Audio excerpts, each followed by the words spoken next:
On annonçait hier que le réseau cellulaire serait bientôt disponible dans le métro de Toronto. Il faut dire que les discussions avaient été relancées dans la foulée d'incidents violents dans les transports en commun de la ville-reine.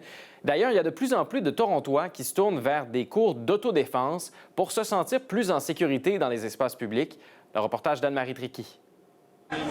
Dans une salle d'entraînement, un soir de semaine à Toronto, un groupe de personnes pratique le Krav Maga, un art martial d'autodéfense. Parmi eux, Juliane Bisner, qui suit ce cours depuis 2 ans. Avec tout ce que tu entendais dans les nouvelles, c'est important d'être préparé. Alors, si tu peux prendre des cours comme ça te donne un petit peu plus un avantage. Elle dit avoir peur face à la hausse récente du nombre d'incidents violents dans les transports en commun de Toronto, mais que ses capacités d'autodéfense lui donnent maintenant plus de confiance. Et selon son entraîneur, c'est justement le but du Krav Maga. It's just to be able to get out of the worst case scenario as quickly as possible. L'autodéfense sert à se sortir du pire scénario le plus rapidement possible et ensuite de retrouver un sentiment de sécurité, lance-t-il.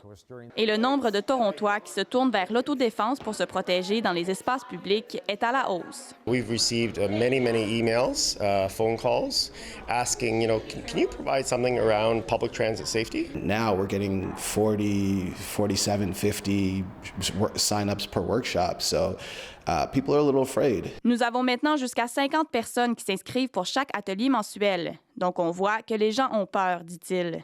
We can only help people feel confident one at a time, but until we address the roots of the violence. Mais il ajoute que l'autodéfense n'est pas une solution aux causes sous-jacentes de la violence à Toronto. Ça prend un réinvestissement massif dans les ressources, au logement, à la pauvreté, aux soins de santé mentale et surtout à la violence faite aux femmes et aux enfants qui sont chroniquement sous-financés. La chercheuse ajoute que l'autodéfense peut tout de même donner un sentiment de reprise de contrôle, surtout pour les femmes, qui, selon elle, ont toujours eu peur dans les espaces publics et ont parfois tendance à limiter leurs déplacements en conséquence.